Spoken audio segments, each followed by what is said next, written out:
नजदीक में रहेंगे तो अच्छा रहेगा। अगर ये साउंड नहीं बजती तो बिना माइक का भी काम हो जाता, लेकिन क्योंकि बगल में साउंड बज रही। मेरी आवाज क्लियर है? Yes sir. सबको क्लियर आ रही है? यस। नाम वीरेंद्र कुमार पाठक, जनक नंदनी जानकी की धरती मिथिला से हूं और आप सभी लोगों को ईश्वर का रूप मानते हुए मैं आप सभी लोगों को प्रणाम करता हूं। रामायण में एक लाइन लिखी है कि सिया राम मैं सब जग जानी, करो प्रणाम जोर जुग पानी। अगर देखा जाए तो ये जो सारा ब्रह्मांड है और इसके अंदर जितनी भी चीजें हैं वो सब सिया राम की प्रतिमा है, सिया राम की प्रतिमूर्ति है।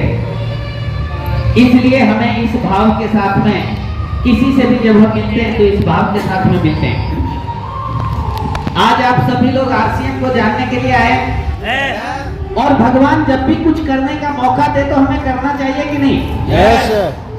तो इसलिए हमें, अगर हम सीखने के लिए आए हैं तो हमें बोलना चाहिए।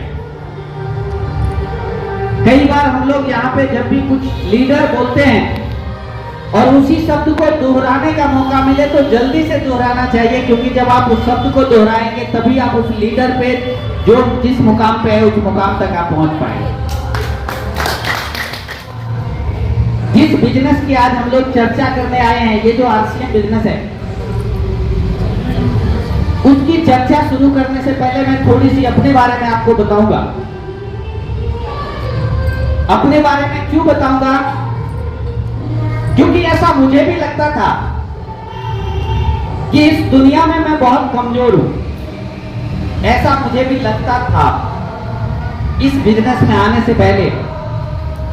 मुझे लगता था कि अगर मेरे पिताजी पहले से अमीर होते तो मैं भी अमीर होता, अगर मेरे पिताजी के पास पहले से कार होती तो मैं भी कार वाला होता, अगर मेरे पिताजी के पास पहले से पक्का मकान होता तो मैं भी पक्के मकान वाला होता। मुझे लगता था कि अगर मेरे पिताजी के पास पहले से बैंक बैलेंस होती तो मैं भी बैंक बैलेंस वाला और अमीर लोग कहलाता। ऐसा लोग सोचते हैं कि नहीं सोचते हैं? यस। और मेरा ये मानना है कि यहाँ पे बैठे हुए भी बहुत सारे लोग यही सोच रहे होंगे। यस और नो? यस। अच्छा, एक बार जो सोचते हैं ना ईमानदारी से हाथ उठाएं कि ये बात तो सर मैं भी सोचता हूँ। क्या बात है सर, जोरदार ताली बजाएं आपने के। इसलिए कि आप लोग ईमानदार हैं, जो मैं सोचता था वही आप लोग भी सोच रहे हैं और सच बताने की ताकत आप लोगों के अंदर है। लेकिन इस आरसीएम बिजनेस ने वो सब कुछ मतलब आज वो सोच अपनी है ही नहीं। और जब भी हम किसी से बात करते हैं और हमें पता लगता है कि ये भी व्यक्ति वही सोच रहा है तो उससे बात यही करते हैं कि भाई साहब आप गलत सोच रहे हैं, ये सोच एक्चुअल में सही नहीं है। लेकिन होता क्या है, इस दुनिया में सब कुछ उल्टा है। अगर आप सही तरीके से देखेंगे तो इस दुनिया में सब कुछ उल्टा है। एक्चुअली जो हम सोचते हैं वो होता नहीं है और जो होता है वो हम सोचते नहीं है। क्लियर है? सहमत है आप इस बात से? यक्ष ने युधिष्ठिर से पूछा था कि इस दुनिया की सबसे सच्ची बात क्या है, तो युधिष्ठिर ने जवाब दिया था कि मृत्यु सबको आनी है लेकिन किसी को भरोसा नहीं है कि मैं मरूंगा। बात क्लियर है? इसी तरह से सब कुछ उल्टा है। मैं सबसे पहले जैसे सेमिनार में कहता हूं, आज मेरे पिताजी इस दुनिया में नहीं है तो मैं अपने पिताजी को, वो जहां भी हैं मैं उनको प्रणाम करता हूं। और मेरी माताजी इस दुनिया में हैं तो मैं अपनी माताजी को भी प्रणाम करता हूं। मैं रोज सवेरे उनका आशीर्वाद लेता हूं और इसका परिणाम है कि मेरा परिवार रोज सवेरे उनका आशीर्वाद लेता है। मेरी पत्नी, मेरा बेटा, सभी लोग अपने से बड़ों का पैर छू के आशीर्वाद लेते हैं। और अगर आप इस दुनिया में बहुत बड़ा करना चाहते हैं, अच्छा कितने लोग हैं जो बहुत बड़ा करना चाहते हैं? एक बार हाथ उठाएं।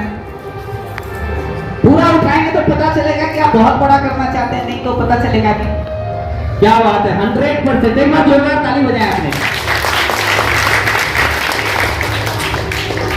अगर आप बहुत बड़ा करना चाहते हैं इस दुनिया में तो आपको सबसे पहले बड़ों का आशीर्वाद लेना होगा।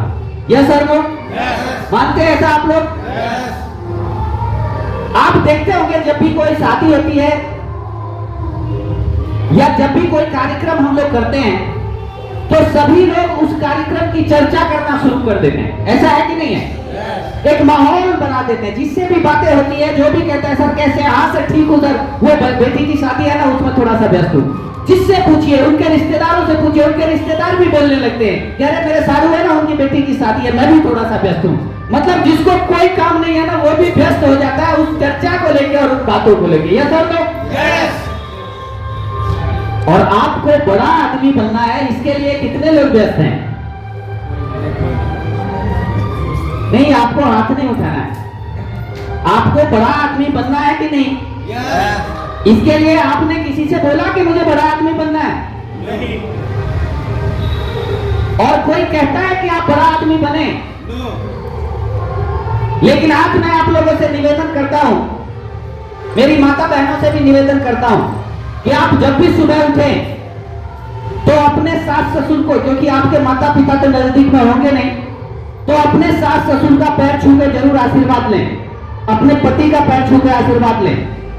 आपके बच्चे देखेंगे तो वो आपके पैर छूने शुरू कर देंगे, उनको बताने की जरूरत नहीं होगी।